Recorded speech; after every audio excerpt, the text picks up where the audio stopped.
Quiet. Mr. President-elect, Go ahead. can you state She's asking a categorically, question. Don't Mr. be President-elect, can you give us a question? Don't be You are rude. attacking us. Can you give us a question? Don't be rude. Can No, you I'm give not us a going to give you a question? question. I'm not going to give you a question. Can you state categorically? You are fake news. Sir.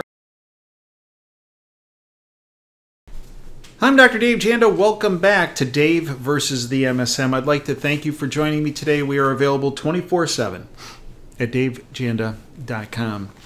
Extra shows, content, guests, analysis, archives to all of our shows. Tremendous amount of free public content. We also have the subscription side, 30 cents a day, $9 a month. Biggest bang for the buck in all the internet. Priceless information I cannot go into on social media platforms or on the radio. Why? Because of the choke points. Not just in social media, not just in government agencies, but universally. Choke points to block information from getting to you.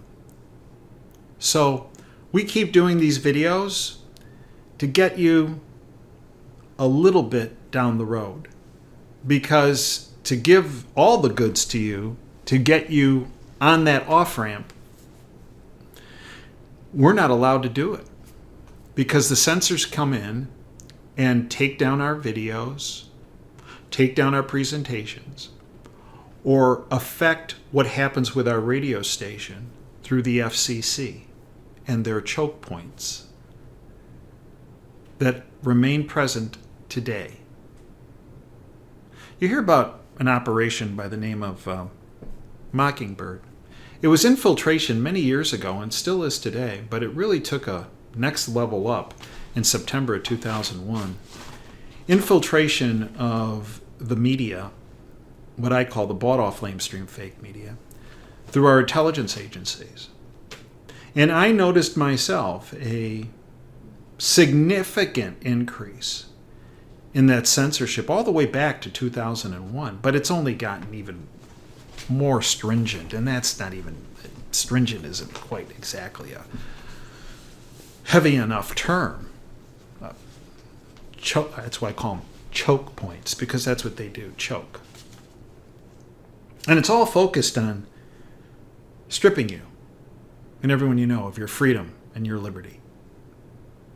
Today's presentation is entitled Dependency Vs Freedom.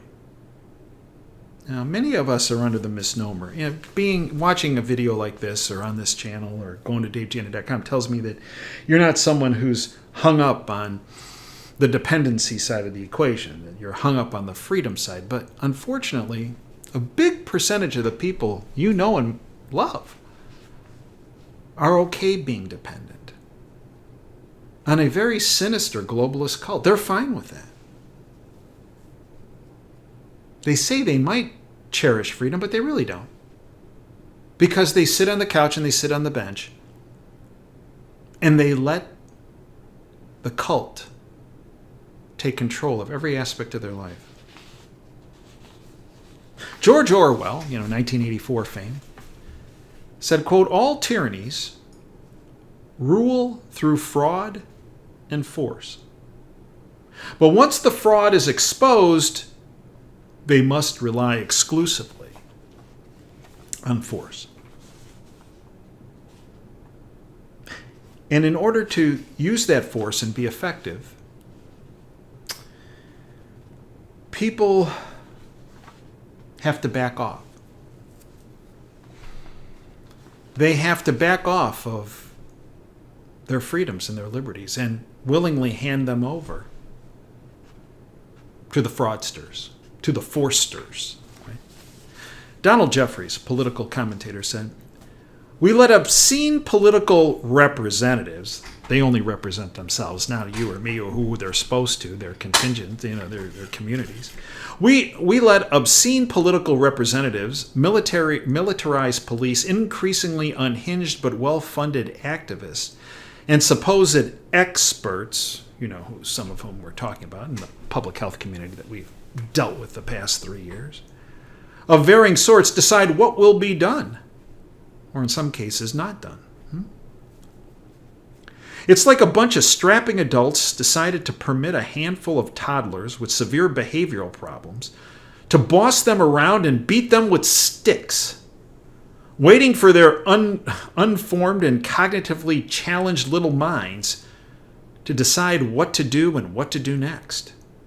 And then, unquestionably following them. The majority of Americans have turned into lethargic misogynists, cuckolds, and willing indentured servants. Some of them take out their pent-up rage on their closest loved ones,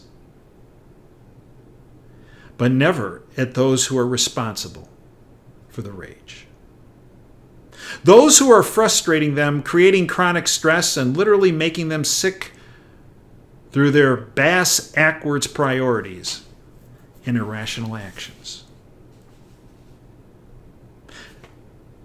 That was Don Jeffries. And to supplement that, because whenever I speak about getting off the couch and onto freedom's field, it generates a lot of negativity from the freedom. One would think, yeah, let's get out there and do what we speak about, what you're speaking about, Dave, about taking information and going to certain sites and empowering my friends and families, and then circling back with them, seeing if they had questions, giving them more links, more citing, more websites to go look at for more independent, non-controlled opposition information.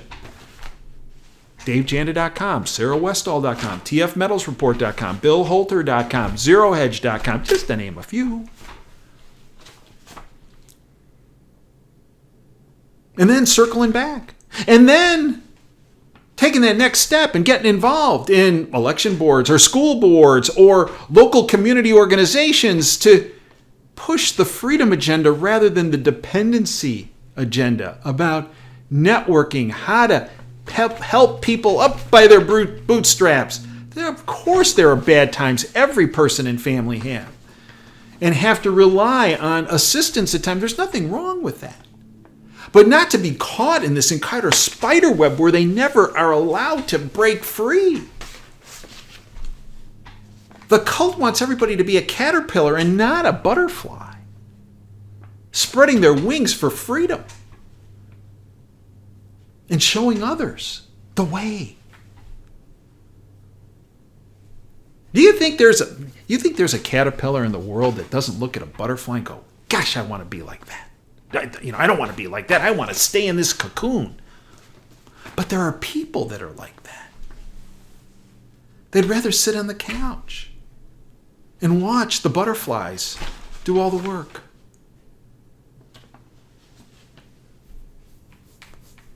P.J. O'Rourke said, quote, "It's not an endlessly expanding list of rights. The right to health care, the right to food and housing, that's not freedom, that's dependency. Those aren't rights. Those are the rations of slavery. Hay in a barn for human cattle," end quote. Gary Barnett, the political analyst and writer, recently penned an article, "Dependency on the State is the core of the takeover plot of humanity." Now remember, as we have pointed out for years, the cult uses fear and chaos to get more control, more power, and more financial resources. But they also rely on people in the freedom movement to become voluntarily dependent, to be caterpillars, not butterflies. Barnett, "Most of you have entered the final stage of your voluntary acceptance of mass slavery, and that slavery is fully dependent on the concept of fear, compliance to a false authority, and total dependence on the very tyrant called government, whose plan is to control the world by controlling the common, ignorant, apathetic collective crowd called the people. The most vital component of this great reset agenda is for the majority to be dependent on the state, and that phenomena is now very close at hand. The final foundation of all restriction, control of financial and monetary transactions, and control of movement will hinge on the farcical fraud called man-made climate change. I believe it'll also be based on the financial takedown of the system and pushing people into central bank digital currencies and their vapor-backed currencies in a basket called special drawing rights, or SDRs. No worries, however, because many other excuses and aspects of control and manipulation will be used as well. But at this point, the climate change hoax, man-made climate change hoax, is the linchpin of the future takeover plot, I believe, along with the financial takedown. That's where I differ with Barnett. I don't think it's one-pronged, several prongs. At this point, the somewhat panicked ruling class and its pawns in government have vastly escalated their terror campaign worldwide in order to shut down dissent before it can gain too much ground.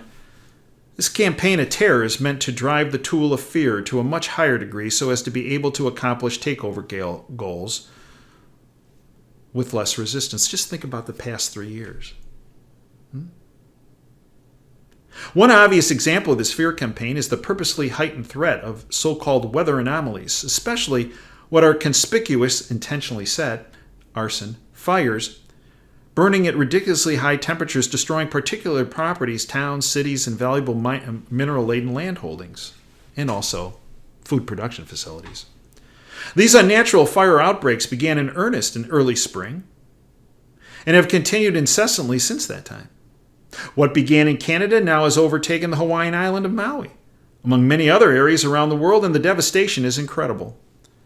Only psychopaths could perpetrate such an evil as this, but the cover-up and blame on bogus man-made climate change has been accepted by most, of course, and promulgated by the ruling class in every state-owned or controlled mainstream media outlet. The attack on all truth-tellers claiming these horrendous fires to be intentionally set was in fact instant, and I can attest to that. All of these events are meant to make the average citizen dependent on the state, just like the last 3 years. The more dependency, the easier to control. When the bulk of society cannot or will not take care of themselves, will not be responsible for their own lives and freedom, will not fight back in their own defense, and voluntarily choose to acquiesce to authority and state relief instead of taking any personal responsibility, what in fact will become of this country? Well, what did Reagan say? We're only one generation away from losing our freedom. I think it's less than a generation. I believe it's now. Author Victor Hugo, the French author most famous for writing The Hunchback of Notre Dame and Les Miserables, said the following quote, "Between the government, which does evil, and the people who accept it, many people you know and love, there is a certain shameful solidarity." End quote. I have outlined in hundreds of videos of what we can do to make a difference. First step, become educated, because that empowers you. But then not to sit on it, to take that information to anyone you and everyone you know and love. Provide them links, as I mentioned, of non-controlled opposition platforms. Get them ahead of the curve. They might not believe it, but then keep circling back with them. Hey, did you go there? No, come on, let's go there. I got my phone. Talking about it. Exchanging ideas. Whether it's climate change or the latest whatever, or this, or what's happening in conflicts around the world, or what's happening domestically, what's happening in your community, what's happening in your state, what's happening wherever, in your neighborhood, and saying, hey, look, and focusing your direction of the conversation on getting away from dependency and movement into individual empowerment and freedom. That's a message that spreads like a true wildfire, not an arsonist-induced wildfire, fanned by the winds and flames of freedom. That's what the globalist cult fears. It truly is. And the more people you instill that flame of freedom, it will spread even more so, like a wildfire. And in the process, it will consume the globalist syndicate and their freedom-stripping agenda. And it will extinguish it for many years,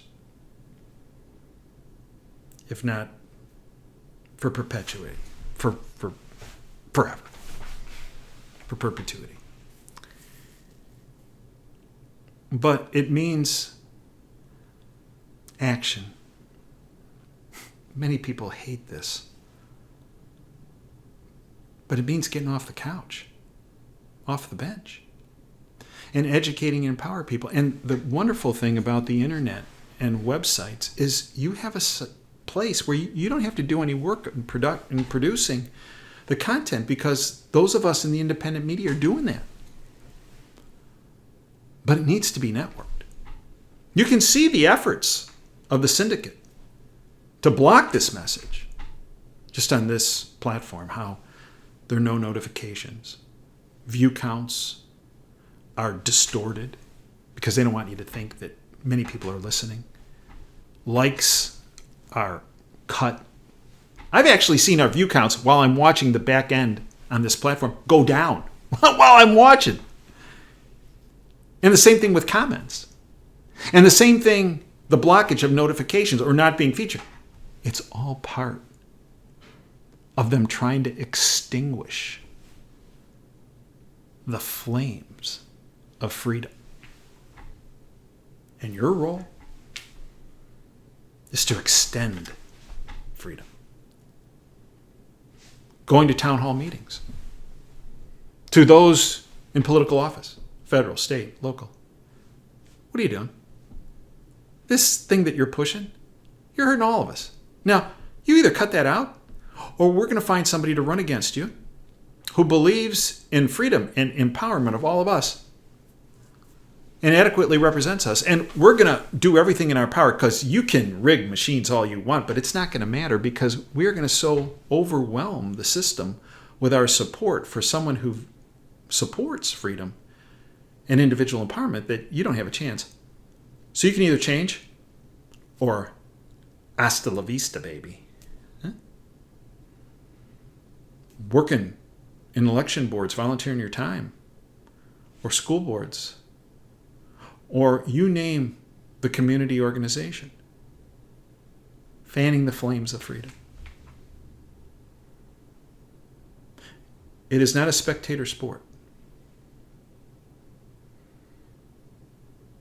but it's focused on reducing dependency on a cult that has a track record of stripping you of your freedom and your liberty and your future and your life and the destruction of our constitutional republic.